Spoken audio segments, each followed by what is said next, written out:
초콜릿은 달콤해 달콤해 달콤해 오렌지는 상큼해 상큼해 상큼해. Isang magandang umaga sa ating lahat. Linggo na naman po at araw naman nating Tiangge dito sa Roma.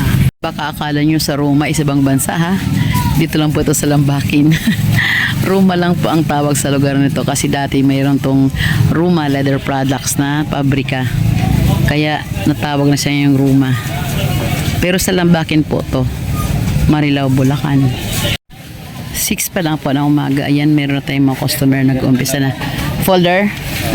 Ano? Double ba yan? Ano naman kayo naghihintay sa ating mga problema ngayon? Makulit na mga customer. Nagtatanong kung matalim ba yung kutsilyo. Nagtatanong kung may tinta ba yung ballpen. Nagtatanong kung biro kukupas yung pentel pen pag lagi nakabukas. Say! 25. Ito 20.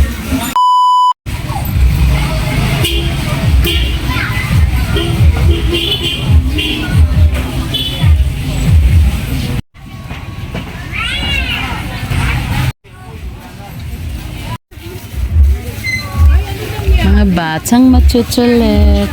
Ala! Mahal na oh. Monggol. Eh, may 5 pesos pa naman yung isa. May 5 Class A. pesos. Ay, yung sarap niyo po. Yung Class A. Ito? Opo. Madali ako po. Ito, 15. 20.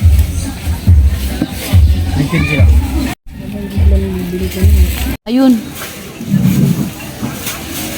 Yan. Na this one oh.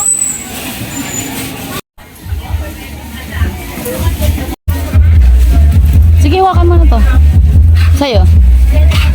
Isa rin?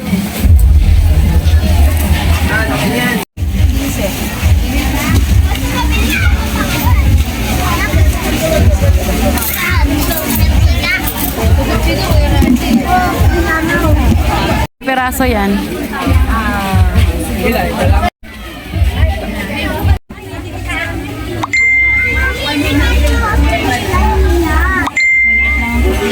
Wala sa yung malaking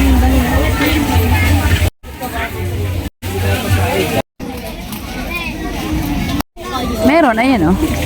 Popsicle stick, ayan oh. Manipis lang. Mahal kasi yung ganun tender. Ang tender na, yung winey maganda. meron kayo sinulid? Hindi tayo nakakuha ng maayos. Walang mahawak na camera natin. Nahulog na nga eh. Wala akong stand.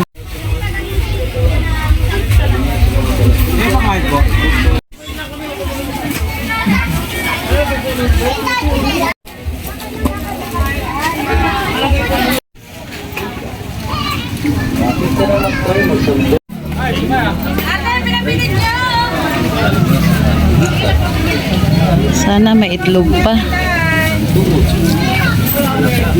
Tanghali na ako. Ay, ito mayroon pa. Buti na lang may nabutan pang itlog. Nabili na tayo. Tara na. Nabili na tayo ng itlog. Okay na to. Dalawang tray lang. Once again, ligpitan na naman ulit tayo. Ayan, nag-umpisa na ligpit na naman. Ako, maya-maya konti. Mag-imis-imis lang ang sandali.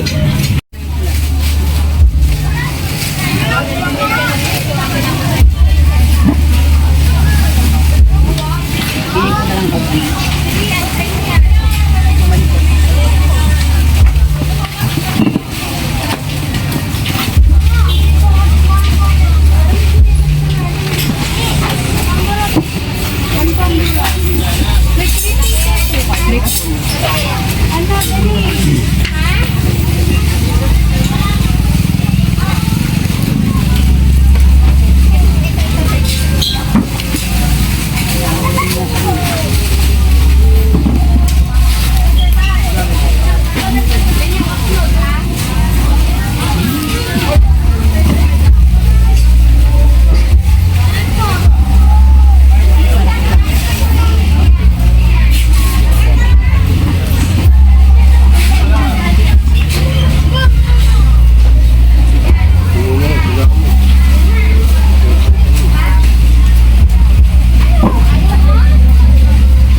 po kaming lahat. Ready to go na naman. Si Migs ang kulit niyan. Sila mo, gusto na nakikita siya eh. May vlog.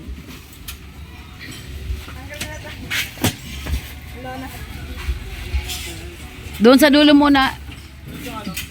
Doon ang unahin dapat. Kompleto na. Okay, sarado na ang telon. Okay.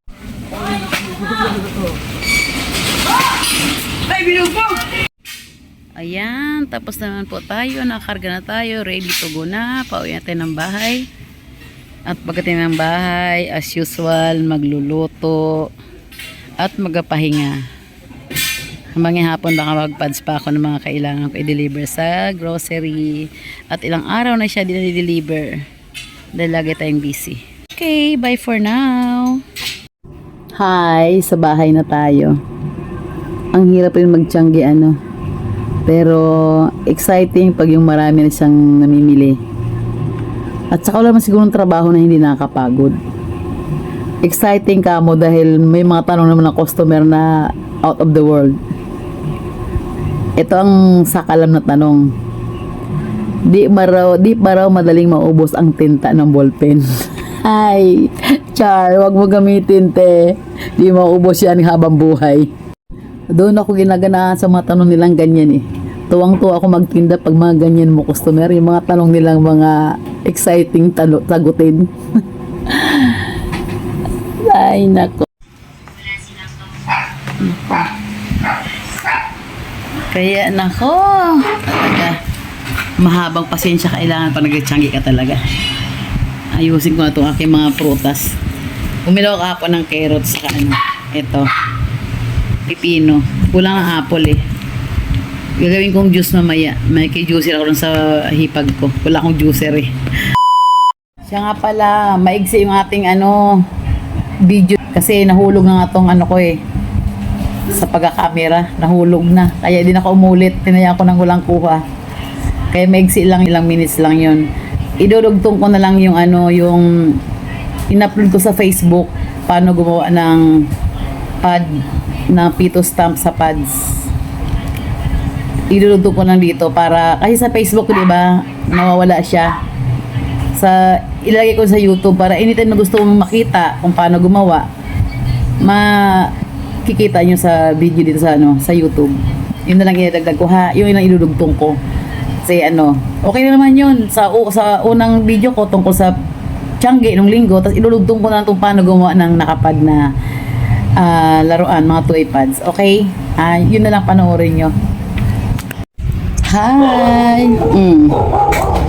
Sino siya? Hello! Sa mga walang magawa dyan, gawa tayo ng pangkabuhayan package. Ituturo ko sa inyo paano gumawa ng pito stamp sa pads. Okay? First, plastic.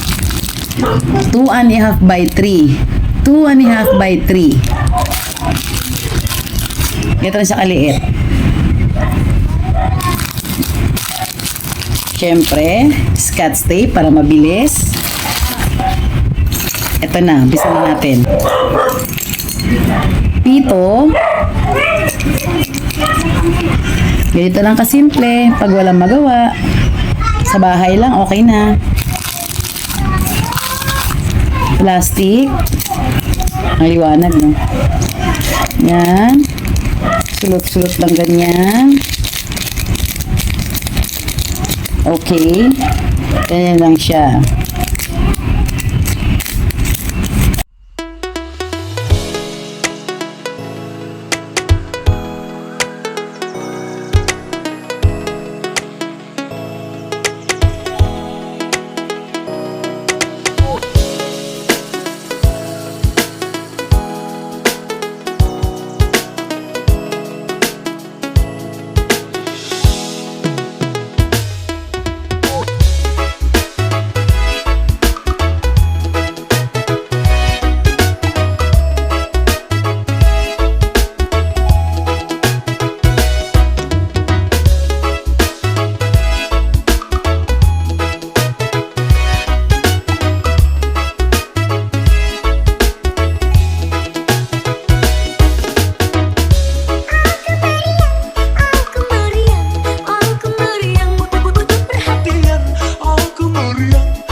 20 pieces. 5, 10, 15, 20. Ayan na. Ang benta ko nito is 75 pesos isang pad. Sa 5 pesos ang isa, lalabas ito na 100. So, di ba? Sa mag-retail, may 25 pesos sila. O, kung wala kayong magawa sa bahay, ito ang gawin nyo. Okay? Thank you! 초콜릿은